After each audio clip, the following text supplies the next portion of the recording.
St. James Church has become a beacon of violence and controversy.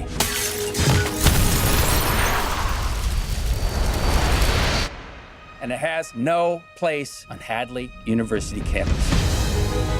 How you doing? I'm okay. It's kind of weird. Somebody burns your church down, but you're okay. How do we actually know that our values are any more valid than anyone else's? I don't understand, Lord. Seems like you're the one much is being asked of this time. This was my father's church, and it's not for sale. We cannot respond to hate with more hate. You don't get to play innocent. You did this. What you're doing, it's against the law. It's okay to be broken, Dave. It means God's still shaping you. The whole world knows what the church is against, but it's getting harder and harder to know what it's for. What am I doing wrong? Hey! I love this movie. Aw.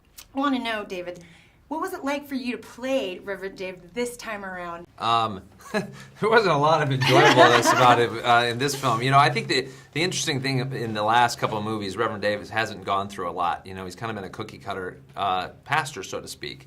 You know, I couldn't get my car started. I couldn't go to Disneyland. You know, I did have an appendicitis in the second one, so that was a big deal. But this movie is it takes that thing, well, God is good all the time, and all the time God is good, my catchphrase. Mm-hmm. But in the midst of all of a sudden, all kinds of stuff happens to me, and how do I react to that? And you know, not even just as a pastor, but as a person of faith, or just as a human being, how do we respond when all this stuff comes down on us? Right. That's the big question. Well, there's a lot of, it's about relationships, it's about self-reflection, and it's about forgiveness. You know, the two of you play brothers in this film, and with a lot of conflict that stems from growing up. The scenes where you guys are like handling that or can get a little bit heated, were you able to like pull from previous relationships and like in normal everyday life to be able to get that sort of like anger or resentment to reflect on screen? I just pretty much had to meet him, and then we were good to go. You're like, that John, oh, he's out of here. I'm only likable if the camera's rolling. Really? Yeah, I'm a mean Grinch. And so when David and I do those scenes, that's easy to do. You know, that stuff's easy to do. If all you gotta do is just think about somebody that's done you wrong in the past, and like you said, that stuff can just come out right out. And I just made him a guy that did me wrong once. Well, I want to know what it was like working with Michael, because he is not only the screenwriter but also the director of this film. Yeah. What was that turn like? Well, that's how you knew him. That's how you got the job. I did.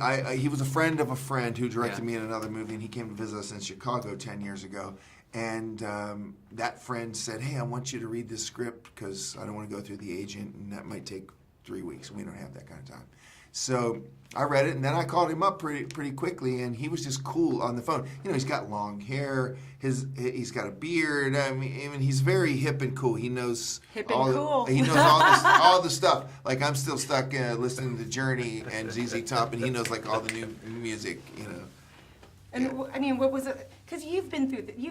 This is your third movie, and it's a different writer from the first two. What was it like for you working with Michael?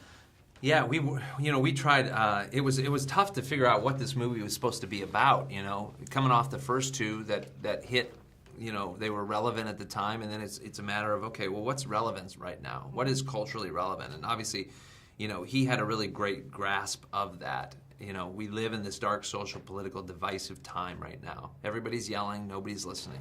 How do we overcome that? How do we navigate through those waters and then tell the story from a really authentic and organic way about real relationships? Mm-hmm. And I think, you know, it goes into the colleges, it goes in here, it goes, you know, the cast is great with Tatum O'Neal and Ted McGinley, and Shane Harper's back, and, you know, there's just so much stuff to this film, especially with, you know, you got Whitney Houston's mom, and she sings at a funeral about a loss. Like, you know, all of these things I think are just, they're relevant and they hit home to where a lot of us are at in our real life. Well, this movie really did hit home for me. So thank you guys. Good job. One more question. One more. Yes. Come on. One more question? one more. Oh my Anything. God, they are going to kill They me. don't care. come on. There you Anything. go. What did you guys eat for breakfast this morning? What did you eat? You know, He's on this intermittent fasting. I'm not on intermittent fasting all the time, but I'm trying it out because it's a good thing. So Everybody who does is like just they're really, really in shape.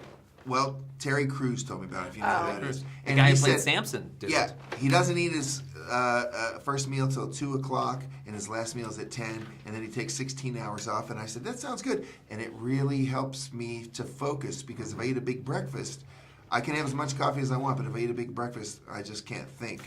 But you did.